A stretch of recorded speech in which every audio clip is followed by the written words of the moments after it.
to what you know is real. Why can't we for once? You guys tagged me in some time and said, Bentist, can you do braces on somebody like this without pulling teeth? I know you don't like to pull teeth on people. And so I was wondering, and I think the answer might surprise you. Let's get into it. You guys know from my channel that back in the day, we used to take teeth out on everybody. And that was because with crowding, it flares your teeth. And when we take the teeth out, we would pull it back this way. But dentists didn't like that. So after a few years, dentists was like, stop pulling all the teeth. And we were like, okay, so we're gonna leave it flared.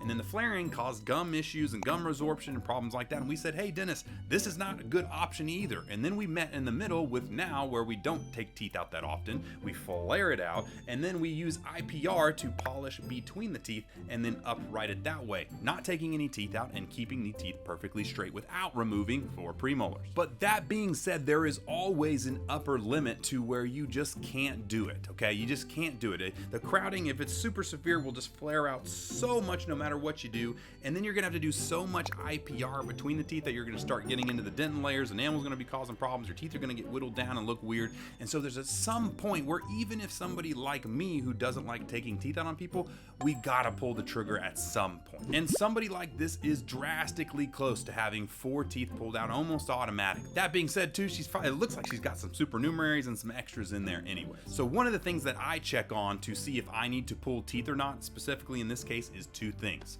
One, do I look in the mouth and does it look super crowded like this? If it's super crowded like this, I can kind of envision how far out everything is gonna get. Basically in my head, I think if I pull 4 teeth and everything just falls back into those spaces, will it even out perfectly? If that answer is yes in my head, more than likely you need your teeth to be taken out. And the second thing that I look for is if you have trouble closing your lips. If you're just sitting there normally and you've got this amount of crowding, and you can only like close your lips, it looks like you're like trying really hard to close your lips because you're already kind of out there and your lips are like really struggling to stay closed. In fact, if you just are naturally open like this and your teeth are like this and you can't close your lips, that's a big warning sign that you probably need teeth taken out as well. Because if I flare it out even more, not only would flare out, you really can't close your lips now, and that's gonna be a big issue. So if you have lip incompetence and crowding like this, it's almost guaranteed you're gonna have to get teeth taken out. That being said, I have surprised myself a lot by putting the braces on there, letting it react for 6 months and seeing how much expansion and other things I get.